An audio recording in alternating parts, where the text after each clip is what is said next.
The senator from Arizona.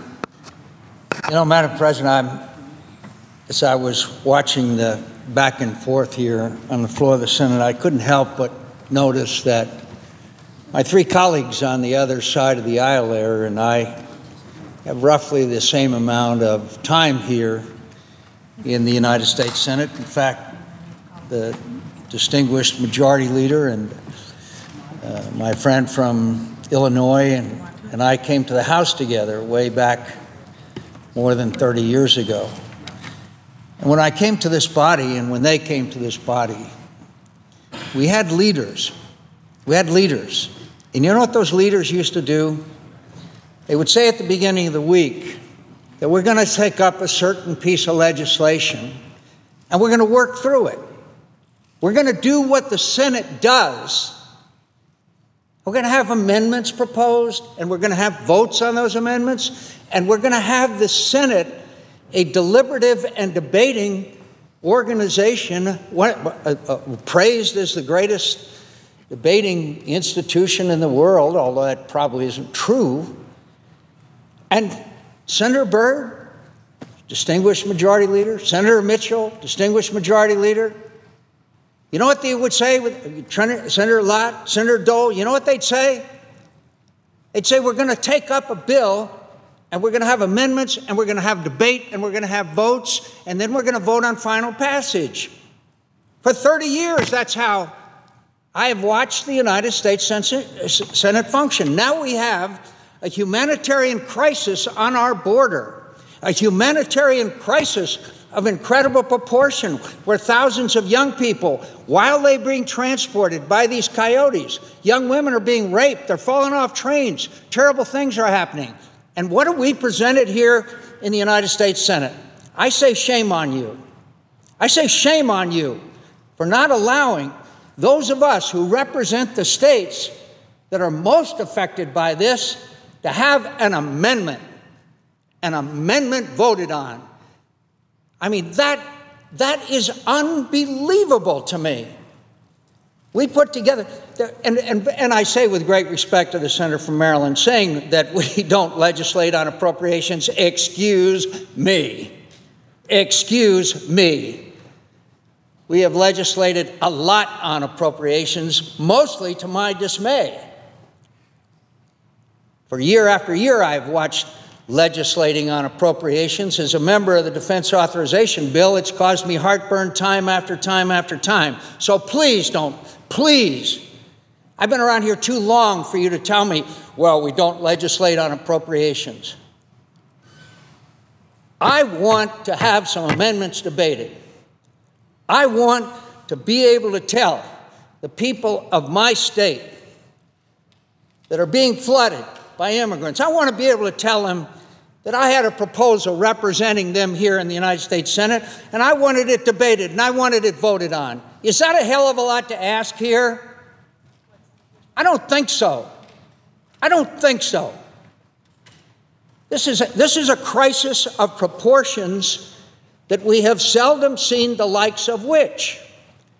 Now, I'm sure that the majority will come over and talk about Republican obstructionism and that we can't get anything done around here. And we have now compiled a record, according to the experts, the least productive Congress in history. So I'm supposed to go back to my home state of Arizona, which is experiencing this horrific problems. My constituents are really angry.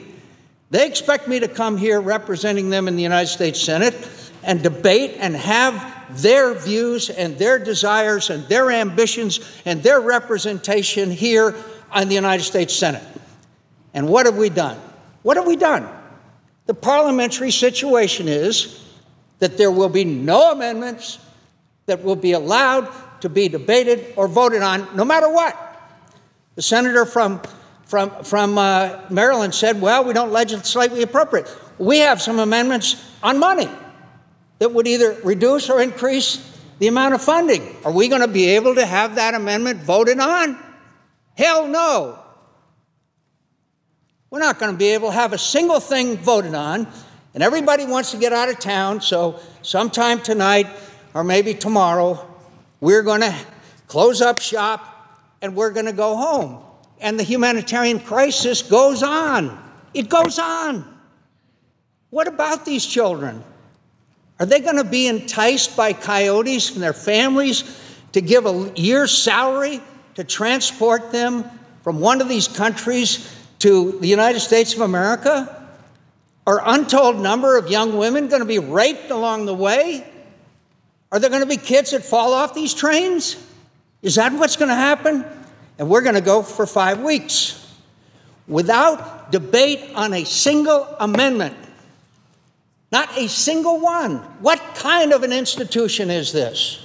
What has happened since the days when the senator from Nevada and the senator from Illinois and the senator from Maryland and I came to this body, proud to be a member of an institution? I can remember time after time a junior senator being able to come down here, propose an amendment, having it disposed of, usually losing.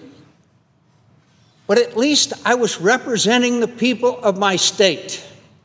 Now I can't represent them.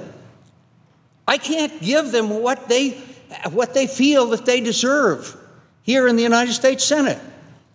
So in a second, I'll stop and I'll ask unanimous consent to set aside the amendment so that the amendment that Senator Flake, my colleague from Arizona, and I have put together after visiting our border, after talking to all of our constituents, after discussing the issue with our governor, we came here to represent them.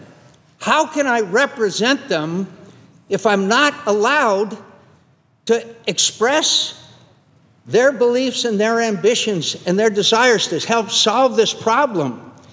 What do I go down to the ranchers in the southern part of my state and say, I'm sorry, there are people crossing your property every night? What do I say to the families of these people who are being separated? What am I supposed to tell my citizens that I represent?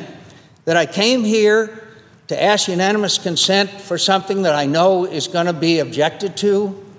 What has happened to this body? What has happened to the United States Senate? I ask my colleagues. So I say that the approval rating of Congress, the last time I checked, was either in single digits or low double digits. And everybody kind of thinks, well, that's normal. It's not normal. I hearken back again to the days when we first came here. Our approval rating of the people of our country was 70%, 80%, maybe even a little lower. Is all the fault on that side of the aisle? No. But I would say that the people in charge here have an obligation to allow all of us to represent the people that sent us here. And that's not happening today. It hasn't happened all year. And it may not happen until next January, where I am committed, and I believe the majority of my conference is committed to bringing up legislation and having debate and having votes. That's the way the Senate was supposed to function. So I know what's going to happen here in about 30 seconds, but I say to my colleagues, this is not right. This is not right. This is not the way that we're supposed to represent the people that we asked to send us here and represent them. So Senator Flake and I have some pretty simple legislation here. It's got to do with the fact that, as the President said, it would modify the Trafficking Victims Prevention Reauthorization Act. It would do some other things. It would provide for funds, and I won't go through all the details of it, except to say that I know what's going to happen, but it's not right. It is not the right way for this institution to function, and we all should be a bit embarrassed. Madam President, I ask unanimous consent to temporarily set aside the pending amendment so that I may call up my amendment 3742, which is at the desk. Is there objection? Madam President. The senator from Illinois. Reserving the right to object. And let me say at the outset, I have the highest respect for my colleague from Arizona, We are friends and came to Congress the same time as he's mentioned on the floor and spent month after month together on the comprehensive immigration bill. I believe there were 130 amendments that were considered to that bill, and I thought that was an orderly, thoughtful process, and I hope that we can return to it. I think that the senator... Not be counting against my time. I object.